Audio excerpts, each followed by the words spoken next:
Hi, and welcome to the Simple Worship Conversation, the morning program with Shannon Moore. I'm so happy to have Monica Bradley back again for week 2. And we weren't quite done with our conversation last week, so we'll briefly follow up on that before we jump into this week's. But anything you got on your mind before we jump in? No, I'm excited about it. Thank you for inviting me back. I'm glad you prayed on it, and the Lord said the same. That's right. That's right. So, we're in Simple Worship. We're back doing a hybrid of in-person and Zoom. And so this fall we are taking a very, very broad look at the Old Testament, trying to get a good overview of what happens in those Hebrew scriptures. And so last week we had talked about the story of the golden calf. And we talked about leadership and the idea of God changing God's mind. But there was one thing that we didn't touch on. So real briefly, you want to catch everybody up on what you wanted to add about that? Yeah, we didn't talk much about idols last week. We didn't get to that. It was so much other rich conversation and dialogue that we didn't quite get to idols. And Shannon and I kind of talked afterwards, and we felt that it's definitely something that we would just like to, mention in this space and have folks to think about. Yeah, and how easy it is for our institutions, our symbols, our rituals, our money, our material goods to become idols. Mm-hmm. And that how quickly we can make those things idols instead of our worship of God. Yeah. So we didn't want the story of the golden calf to pass us by without being able to say name that. And so thank you for that. So we're speaking of a broad look, boy, we're really jumping today. We're jumping from this Exodus story all the way through Joshua and the story of Ruth. And so today we're in 1 Samuel. And we're looking at the story of Hannah. Renee and I talked a little bit about Hannah when we discussed the boy Samuel a few months ago in a previous conversation. But today we're going to really be kind of focusing on Hannah.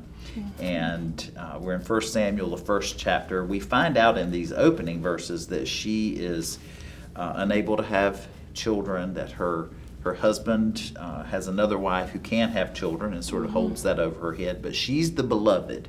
She's the beloved wife. And, he's upset that she's upset. And he also seems to be a little hurt that he's not enough. Yes. Why am I not more to you than 10 sons? My initial thing is, why you got another wife? But that's another story. So we're going to get to that, though. We're going to get to that. All right, we're going to start at verse 9. Okay. And so I'll read this, and then we'll talk about it for 10 minutes. Okay. You ready to hear it? Yes. All right, 1 Samuel chapter 1, starting with verse 9. After they had eaten and drunk at Shiloh, Hannah rose and presented herself before the Lord. Now Eli the priest was sitting on the seat beside the doorpost of the temple of the Lord. She was deeply distressed and prayed to the Lord and wept bitterly. She made this vow: O Lord of hosts, if only you will look on the misery of your servant and remember me, and not forget your servant, but will give to your servant a male child, then I will set him before you as a Nazirite until the day of his death. He shall drink neither wine nor intoxicants, and no razor shall touch his head. As she continued praying before the Lord, Eli observed her mouth. Hannah was praying silently, only her lips moved, but her voice was not heard. Mm-hmm. Therefore Eli thought she was drunk. So Eli said to her, How long will you make a drunken spectacle of yourself? Put away your wine. But Hannah answered, No, my Lord, I am a woman deeply troubled. I've drunk neither wine nor strong drink, but I have been pouring out my soul before the Lord. Do not regard your servant as a worthless woman, for I have been speaking out of my great anxiety and vexation all this time. Then Eli answered, Go in peace. The God of Israel grant the petition you have made to him.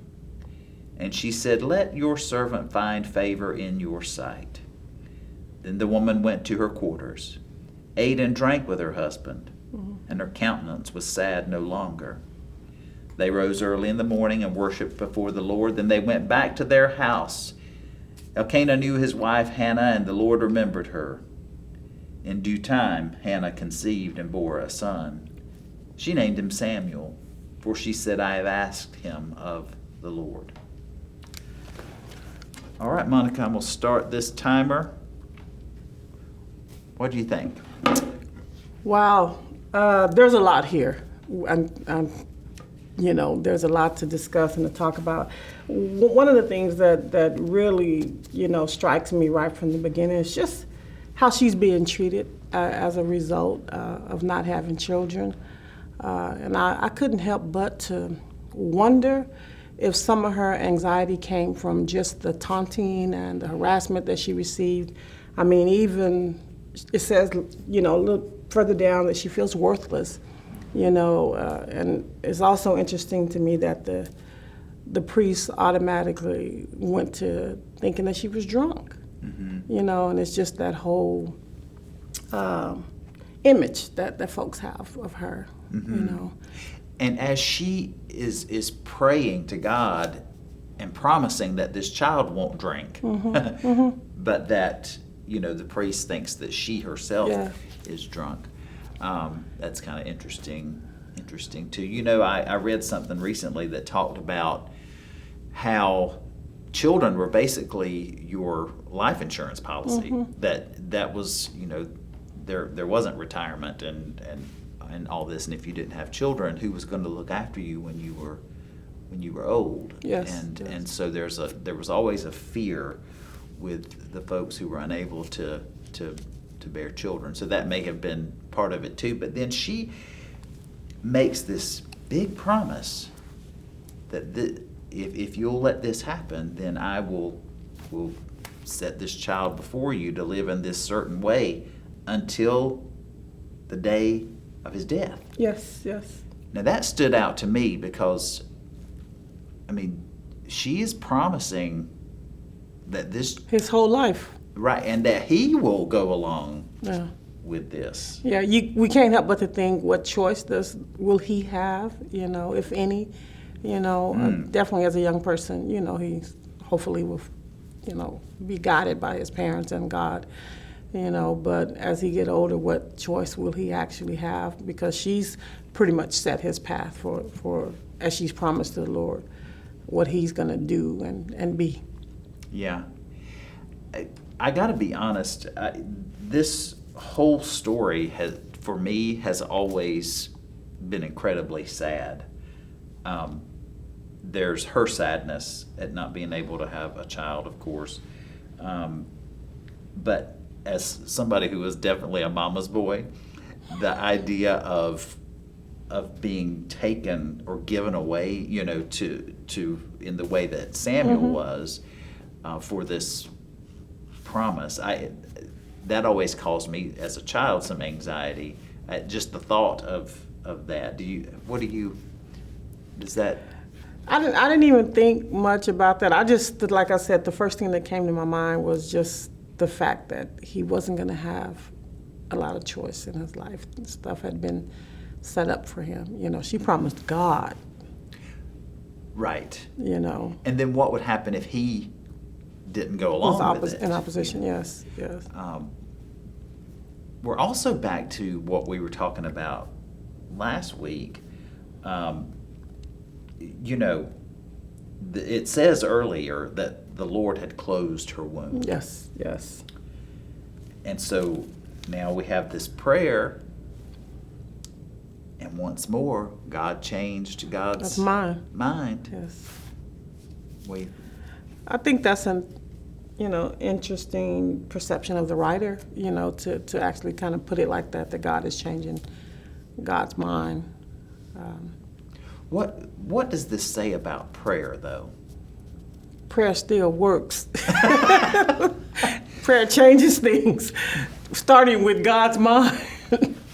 Oh, always, though? Is this? There's the possibility, I would say, for it. Should we look to stories like this as sort of an example of how prayer works? Is this an anomaly?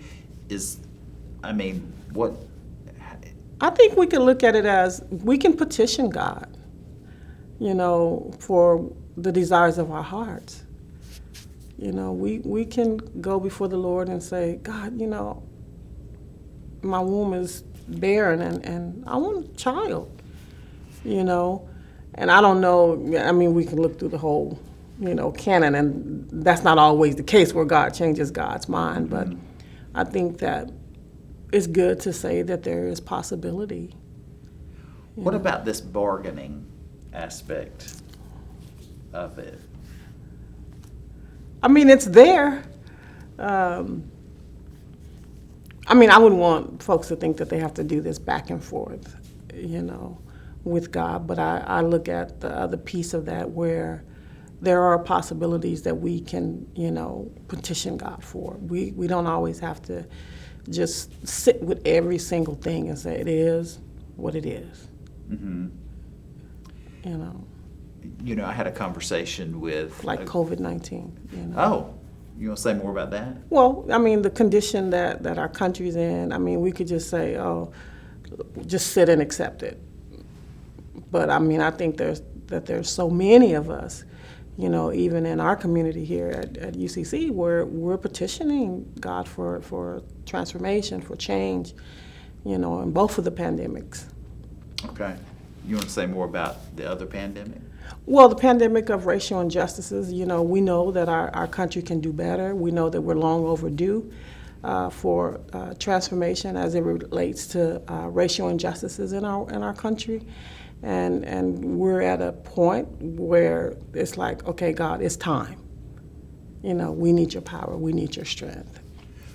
Right, because this is definitely not a time to just say, well, that's just the way it is. It is.